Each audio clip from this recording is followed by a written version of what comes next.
They handed you the script before you knew how to speak, folded neatly, pressed with invisible ink, tucked between lullabies and punishments. You weren't taught your name, you were assigned it. You weren't asked what you felt, you were told what to feel. Smile when they smile, numb when they ignore, laugh on cue, shrink when it's inconvenient to be seen. The lines came with applause, so you learned quickly. Obey, and you'll be safe. Perform, and you'll be praised.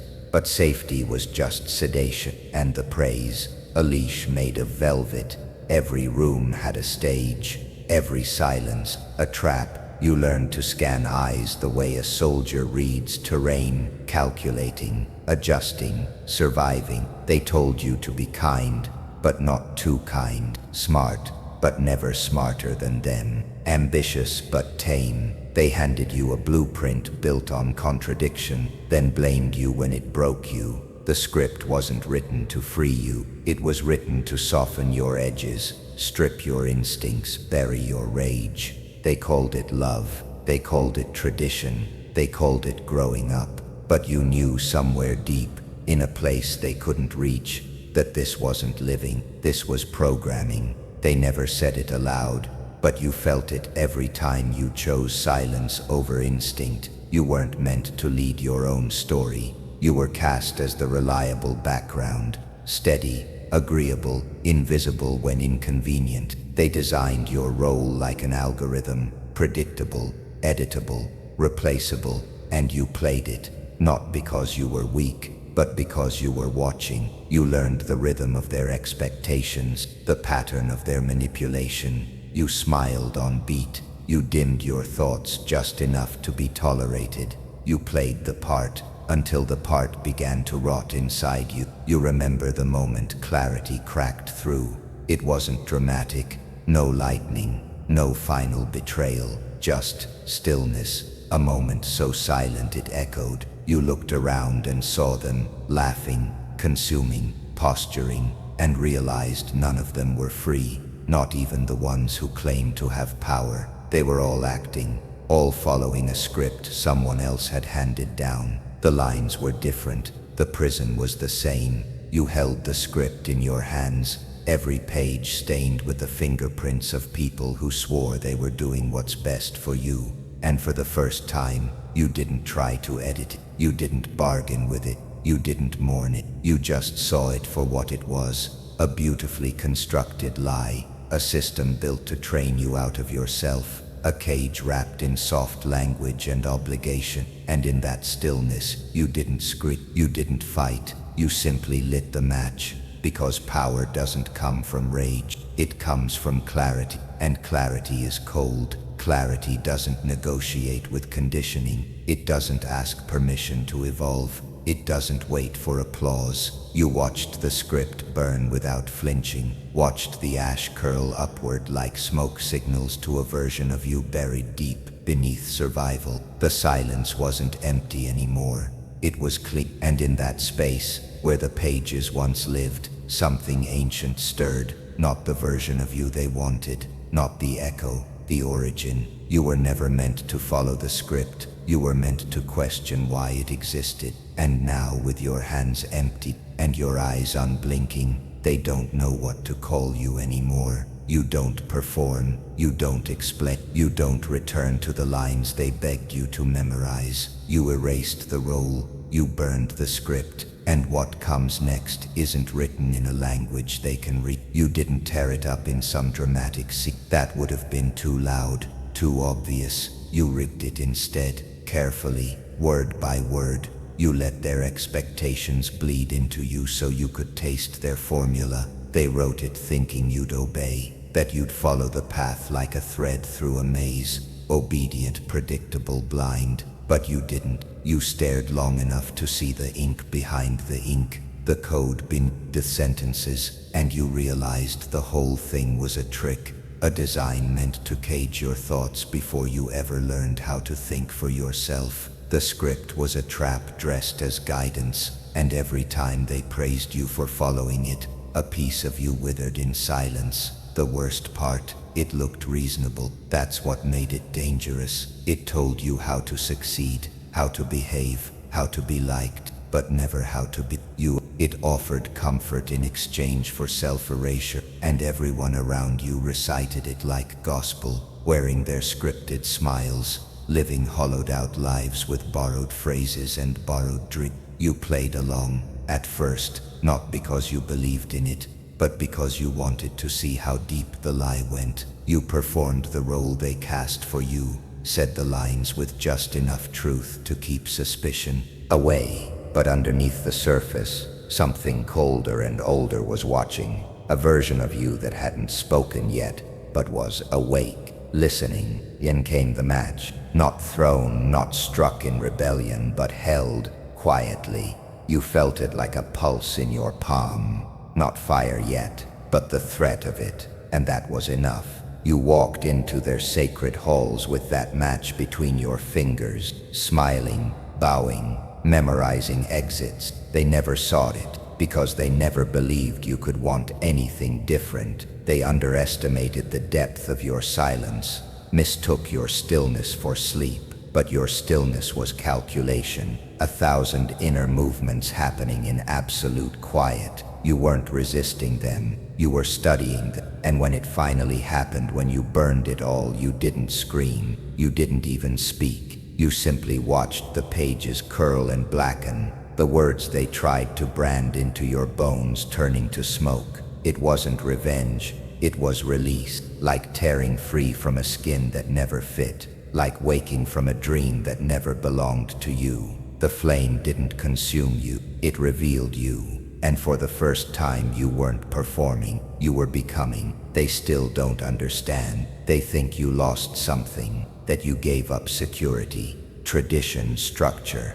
But what you gave up was a slow death disguised as order. You walked away from the predictable to reclaim the unpredictable power of your own mind. You didn't rebel against the system. You left its orbit. And now you don't speak in their language. You don't move to their rhythm. You don't breathe in their frequency. You hold the match like a relic, not to burn others, but as a reminder of what happens when you stop playing their game, of who you really are, when the script is ash and the voice you hear in the silence is finally your own. They didn't even notice the shift. That was the beauty of it. You kept your posture, wore your same half smile, responded with the same quiet nods and blinked at the expected interval. But inside, your code had already changed. You weren't thinking in their language anymore. You weren't reacting. You were recording, studying, mapping every angle of their sentences, every hesitation in their tone,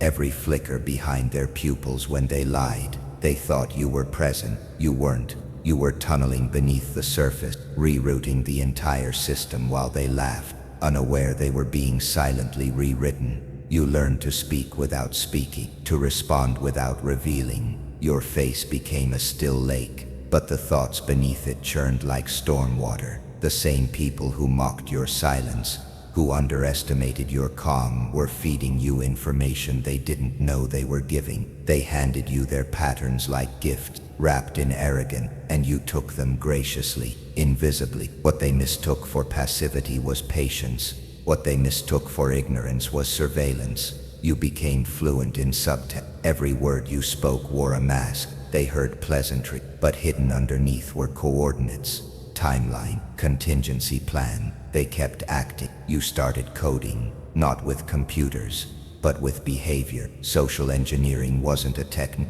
it was instinct. You turned their assumptions into passwords, their flattery into audit trail. You understood the architecture of manipulation because you were once on the receiving end of it. But now you watch it from above, detached, analytical. You don't interrupt their performance. You let the play continue because your role isn't to act anymore. It's to archive, to document, to study the anatomy of power as it collapses in real time. Some nights you lie still, eyes open, and run simulations in your mind, not fantasies. Exercise it. If they say this, you'll respond that. If they shift their tactic, you'll pivot silent. You've layered your consciousness with defensive code, triggers, exits, contingency. You never give them the same version of you twice, because the moment they decode you, they'll try to control you. And you've learned control doesn't come through force. It comes through pattern, predictability. You've become unreadable by design. They can't exploit what they can't recognize. They call you distant now, cryptic, hard to reach.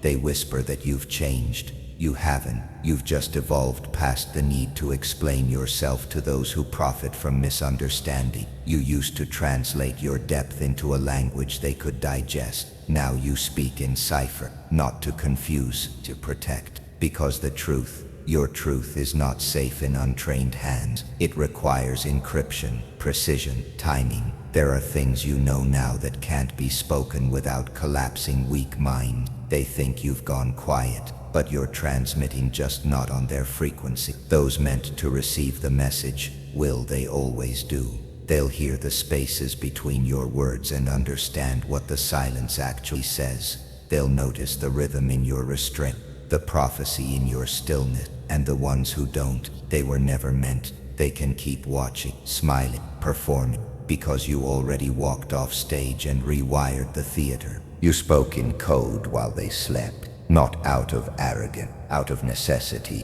You didn't choose this language. It was born from betrayal, forged in observation, tempered in repetition. Every lie sharpened your clarity. Every manipulation made you quieter, colder, harder to follow. And now, you move like data in a system too old to read you. Untraceable, untouchable. You aren't hiding, you're uploading a different kind of truth, one they'll never be able to download. They told you everything you needed to know, except for the parts that mattered. The script was neat, sterilized, cleanly folded into smiles and routines, but in between their line, in the quiet spaces they hoped you wouldn't notice, there were gaps, inconsistencies, shadows that didn't move when the light did. You weren't meant to question them. Most people don't. Most people stay in character, grateful for the illusion of choice, too afraid to ask why every door leads to the same hallway. But you kept your eyes open. You started to notice things, people who vanished without cause, memories that didn't fit, authority figures who spoke like rehearsed actors. There were signals, frequencies buried beneath the noise, glitches in the simulation no one dared to name. And one day you found it, a crack in the system, a back door left ajar by arrogance or oversight. You stepped through, not loudly, not with fanfare, just a breath held long enough to slip past the firewall. And there, in the shadows behind the curtain, were the files, not metaphorical ones, actual blueprints, hidden histories, emotional codes engineered to keep you compliant, protocols on how to build a society of mirrors, reflecting obedience, silencing depth. You read them all. At first you thought it was madness. Symbols older than countries, names scratched out of time, psychological frameworks designed not to enlighten, but to bind. The schooling, the rewards, the punishments, the trend cycle, the influencers, the disinformation loops. It wasn't random, it was architecture, and you'd been living inside it like a dreamer trapped in a room without corners. But now you were awake, fully, and the files, they didn't just show you how they control, they showed you how to see. You started identifying the handler, the phrase makers, the architects of false binaries. You saw how they insert fear into faith, how they market identity like a pill, how they build cages from aesthetics and call it expression. You watched from the shadows as people performed the roles written for them, desperate to be good characters in a broken play. You watched them swallow lies wrapped in glitter, nod to commands disguised as choices. You didn't warn them. You couldn't. Some scripts are worn like skin, and truth would only burn them. But you stopped playing fully. You no longer responded on cue. You began using silence as a scalpel. You asked questions without asking. You moved through rooms like fog, unseen. The files didn't teach you to destroy. They taught you to withdraw. Because real power doesn't shout. It disappears and watches everything. And now when they look at you, they sense something different. Not rebellion, not defiance. Something older, something colder. You became unreadable, a page with invisible ink. They try to place you, categorize, provoke you into decoding yourself. But you've gone off script. You operate on new syntax now, one they were never taught to interpret. And deep down, some of them know. They know you found something they were never meant to see. That you read the files and came back fluent in a language the world forgot. You don't speak much now, but when you do, it's with surgical weight. You carry the weight of knowing, of remembering what was erased, of seeing what was hidden in plain sight. You don't fear the system anymore, because you've been behind the system. You know who built the maze, and you no longer run. You simply mark the exit, and when they ask why you've changed, you smile, just enough, not to answer, but to confirm what they already suspect. You saw the script, you burned it, and now every word you speak is written in cipher. You learned early that the truth is not a torch, it's a fuse, and most people are soaked in gasoline. So you stopped handing them fire. You started speaking in cipher, not out of fear, but necessity, because the louder the truth, the quicker they crucify, not for lying, but for not lying with them. So you adapted. You wrapped your clarity in code, hid your warnings in symbols, folded your real thoughts behind eyes that no longer flinched. They think you're quiet. You're not. You're encrypted. They ask questions, but they don't want answers. They want confirmation of their illusion, their ego, their place in the hierarchy of sleepwalkers. When you gave them truth once, they called it arrogance. They called you unstable, cold, difficult. You learned then that clarity is not welcome. It's hunted. So now, you speak differently, less, softer, not because you've been silenced, because you've evolved. You don't waste signal on static anymore. Your words carry weight, and you know what happens when they land in unworthy hands. So now, every sentence you offer is a locked vault. If they don't have the key, they'll never know what was stored inside. You became fluent in omission, in tone, in gesture. You built a language without permission, a syntax only the awake can read. You watch them misinterpret you on purpose, because the alternative, that you see them too clearly, terrifies. So they call your silence judgment, your detachment cruelty. Let them. They never really listened anyway. They consumed your voice like a buffet, only to spit it back when it didn't taste like flattery. So you pulled back, sharpened your edges in solitude. You wrote entire philosophies in shadows, and never asked for applause. Now they say you're hard to read.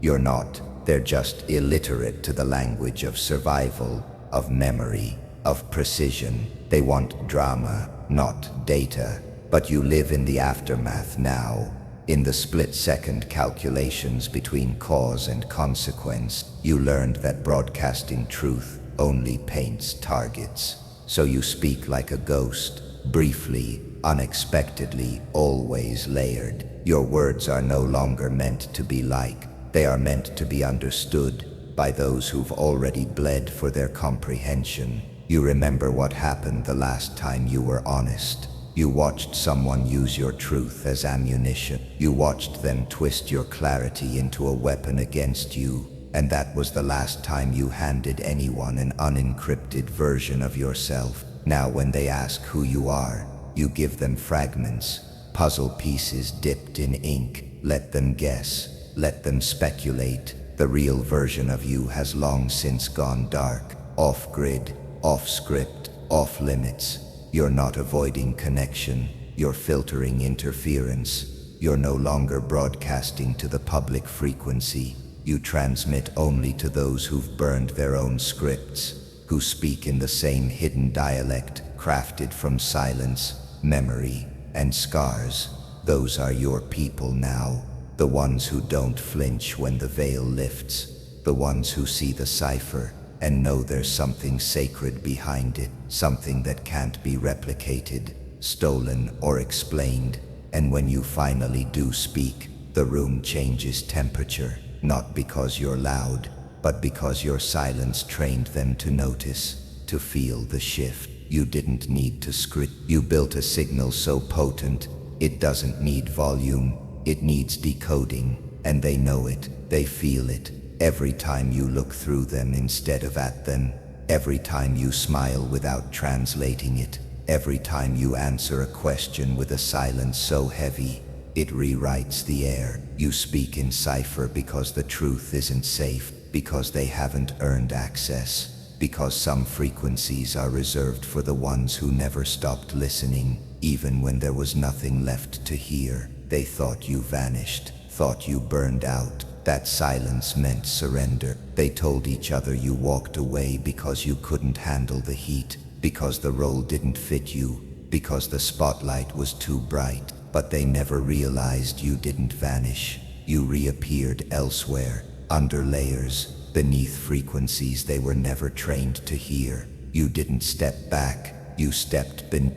And while they danced on stage, loud and desperate, you rewrote the theater from the wiring up. The system they play in now, you built it from the ruins they laughed at. They're mimicking you now.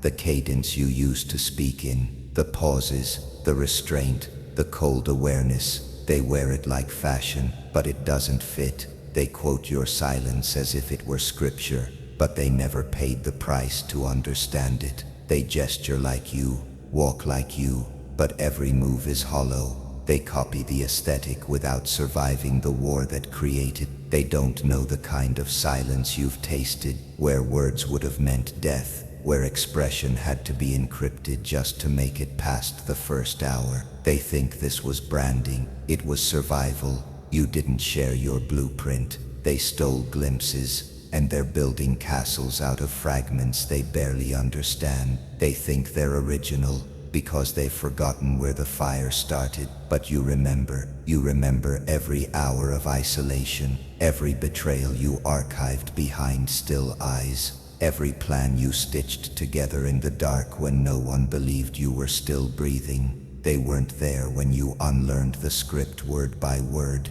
They weren't there when your voice cracked under the weight of truth no one else wanted to hear. They didn't earn this frequency. They just tuned into the echo after the war. Now they're performing you, repeating your tactics like tricks in a magician's hand. But the difference is you were never performing. You became. Your movements weren't rehearsed. They were extracted from necessity, born from betrayal, forged in consequence. You bled for this silence. They borrowed it. They speak in riddles now, post in fragments, wear the uniform of detachment like armor, but none of them have scars underneath. They didn't build Cipher out of survival. They're using it for style. Still you watch, unmoved, not because you don't see the theft, but because you understand the timeline.